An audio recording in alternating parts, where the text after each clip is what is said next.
салом дӯстон, бозие ки ҳам мухлисони Борусия Дортмунд ва ҳам мухлисони Барселона бо дилтангӣ интизор буданд, ҳамаи интизориҳоро қонеъ кард. дар остонаи вохӯрӣ ҳар ду даста дар байни садрнишинони ҷадвали Лигаи Чемпионҳо буданд, аммо ҳар кадоми онҳо дар роҳи ин мубориза мушкилоти худро паси сар карданд. каталониҳо пас аз як зарбаи дарднок дар оғоз аз Монако тавонист ки шакли худро барқарор кунад ки 4 ғалабаи пай дар пай ба даст оварданд, аммо дар чемпионат онҳо устувории пештараро аз даст дода холҳои зарураро натавонистанд ки соҳиб шаванд. имрӯз оиди рақобати доиршуда бо Борусия ҳарф мезанем. ҳатман обуна шуда моро то охир ҳамроҳ бошед.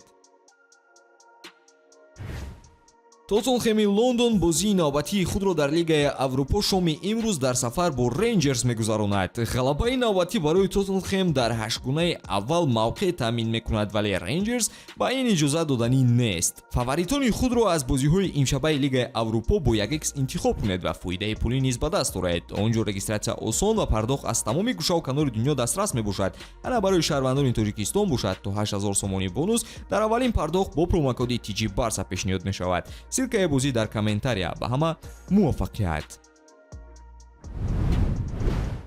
оғози бозӣ аз гардишҳои драматикӣ пешгӯӣ намекард. Борусия аз дақиқаҳои аввал кӯшиш мекард ки ташаббусро ба даст гирад. дери нагузашта Рафиня низ ба ҳамла омад ки пас аз кросси Ямал аз фланги чап қариб ҳисобро мекушод, аммо зарбаи ӯ дуртар аз дарвоза гузашт. дар давоми қисми аввал дида мешуд ки чӣ гуна ҳар ду даста якдигарро эҳсос мекунанд. якчанд нуқтаҳо дар ҳар ду ҷониб, имкониятҳои амалӣ нашуда. Барселона ташаббусро бо назорати тӯб идома дод, аммо Борусия Дортмунд кӯшиш кард ки ба ҳимояи рақибон фишор орад.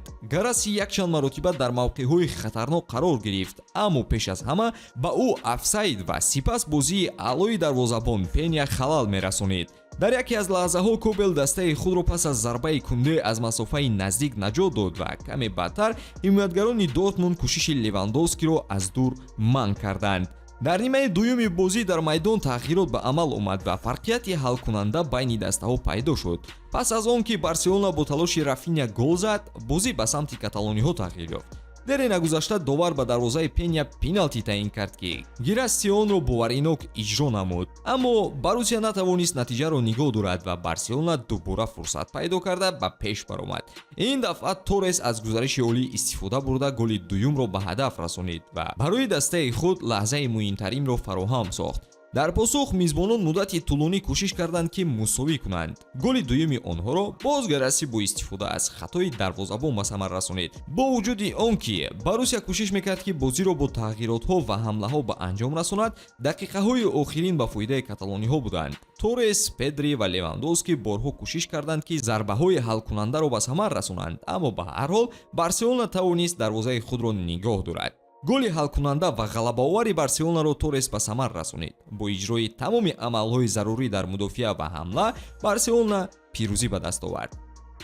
ман бо бозигаронам фахр мекунам. ин як бозии сахт бар зидди дастаи қавие буд, аммо мо корро анҷом додем. хусусан мехоҳам Торресро таъкид кунам ки ӯ баромад ва бозиро тағйир дод. голҳои ӯ барои мо имрӯз хеле муҳим буданд. мо ба пирӯзӣ наздик будем, аммо чанд хато кардем ки ба натиҷа таъсир дошт. бо вуҷуди ин ман ба дастаам фахр мекунам. онҳо як лаҳза ҳам таслим нашуданд.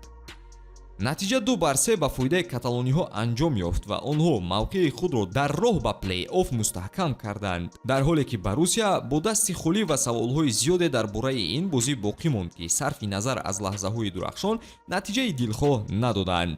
ба ҳамин тавон дӯстон, то наворҳои баъдӣ таън сиҳату хонаобод бошед.